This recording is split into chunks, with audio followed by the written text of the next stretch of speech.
64 hectare ഭൂമിയിലെ ടൗൺഷിപ്പിൽ 5 സോണുകളിലാണ് വീടുകളുടെ നിർമ്മാണം നടത്തുന്നത്. മുഴുവൻ പ്രദേശങ്ങളിലേക്കും എളുപ്പത്തിലെത്തുന്നതിനായി വീതി കൂടിയ റോഡുകളാണ് നിർമ്മിക്കുന്നത്. പ്രധാന റോഡിന് 10 മീറ്റർ വീതിയുണ്ട്. ഉപ റോഡുകൾ ഉൾപ്പെടെ 12 റോഡുകളാണ് ടൗൺഷിപ്പ് പദ്ധതി പ്രദേശത്ത് നിർമ്മിക്കുന്നത്. റോഡുകളുടെ ടാറിംഗ് പ്രവർത്തനങ്ങൾ പുരോഗമിക്കുകയാണ്. കൽപ്പറ്റ ബൈപ്പാസിൽ നിന്നും ടൗൺഷിപ്പ് പദ്ധതിയിലേക്ക് പ്രവേശിക്കുന്നതിന് പ്രധാന പാത ഉൾപ്പെടെ 6 റോഡുകളാണ് നിർമ്മിക്കുന്നത്.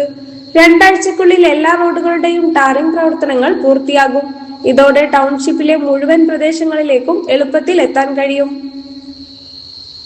മണ്ണ് നീക്കം ചെയ്ത് കല്ലുപാകി ഉറപ്പിച്ച ശേഷമാണ് ടാറിംഗ് പ്രവർത്തനങ്ങൾ നടത്തുന്നത്. എല്ലാ മേഖലകളിലും റോഡ് സൗകര്യങ്ങൾ ഉറപ്പാക്കുന്നതോടെ ദുരന്തബാധിതർക്ക് ടൗൺഷിപ്പിൽ എവിടെ വീട് കിട്ടിയാലും പ്രയാസപ്പെടേണ്ടി വരില്ല. വയനാട് ജില്ലയുടെ ആസ്ഥാന നഗരമായ കൽപ്പറ്റയിൽ നിന്നും വെളിപ്പാട് അകലെയാണ് ടൗൺഷിപ്പ് പദ്ധതി യാഥാർത്ഥ്യമാക്കുന്നത്.